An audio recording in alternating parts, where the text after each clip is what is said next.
The knee joint is formed between the distal or the lower end of the femur and the upper end or the proximal end of tibia. The knee joint is found between the condylar part of femur, that is femoral condyles, and the two tibial condyles, the medial and lateral, and similarly medial and lateral condyles. Talking about the tibia, the medial condyle is oval anterior posteriorly as its longer axis. Central part is having a concavity for direct articulation with the femoral condyle, that is the medial femoral condyle. Apart from that, the lateral end of the medial condyle will be elevated, forming the elevation termed the intercondylar area or the intercondylar tubercle. Apart from this, it is covered superiorly, that is in between, by the medial malleolus. Coming towards the lateral condyle of tibia is circular, again presenting with a central concavity for the same articulation with lateral femoral condyle. On its medial end, it is having an elevation for completing with the intercondylar area.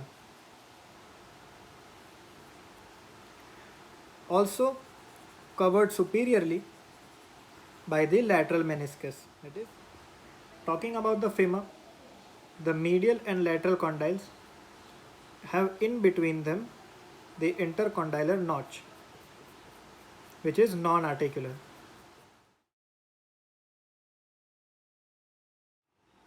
There are essentially 11 ligaments for stabilizing the knee joint.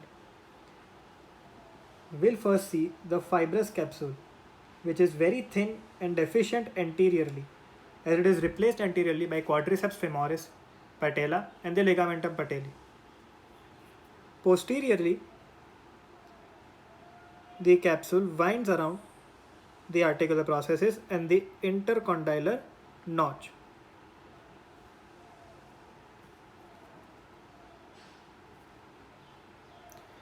Moving on to the tibia, it lodges across the intercondylar line posteriorly.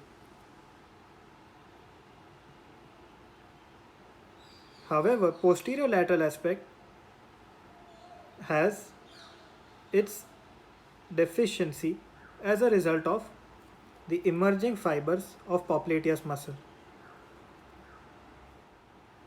The tibial collateral ligaments starts from the lower part of the adductor tubercle and immediately divides into deep fibers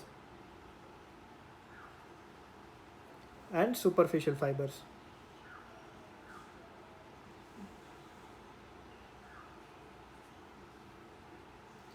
The deep fibers will lodge across the fibrous capsule as such, forming the continuity of the fibrous capsule. The fibular collateral ligament starts from the head of the femur just across the insertion for biceps femoris and terminates alongside the lateral aspect of the fibrous capsule.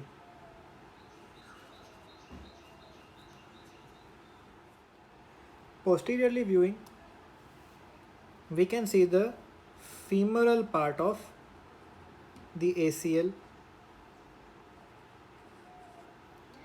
and the tibial part of the PCL.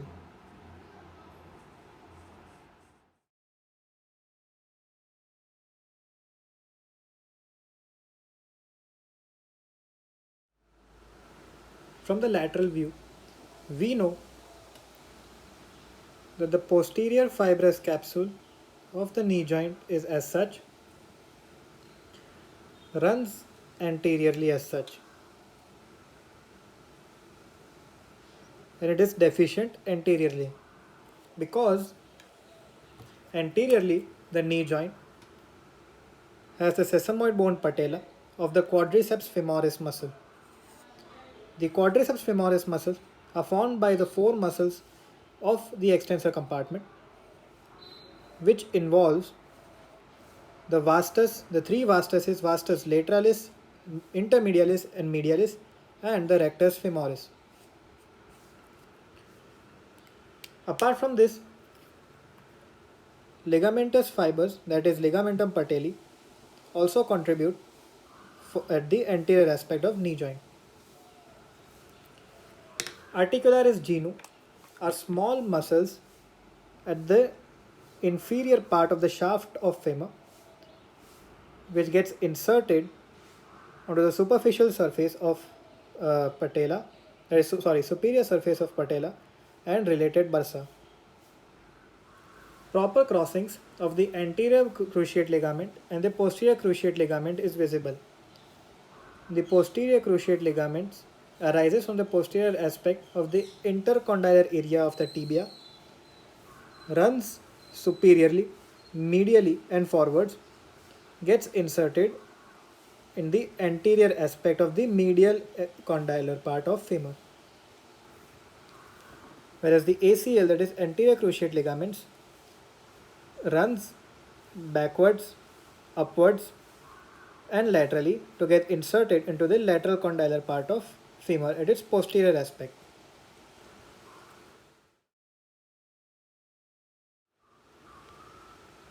Superiorly viewing the superior surface of tibia, we'll find anteriorly at the tibial tuberosity the ligamentum patelli.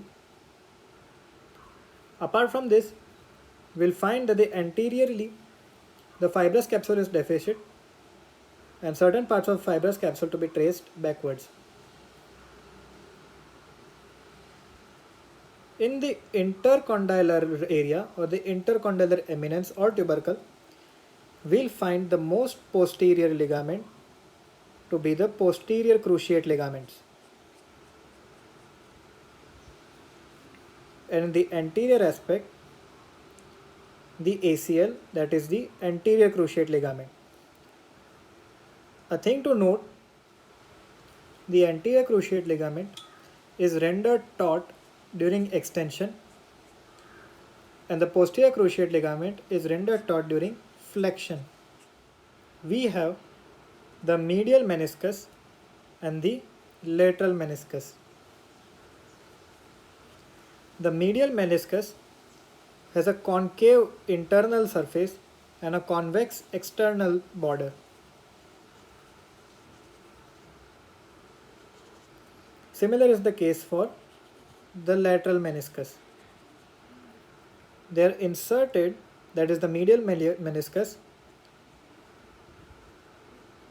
will be inserted at these junctions of the intercondylar area, while the lateral will be slightly in vicinity with the PCL and ACL.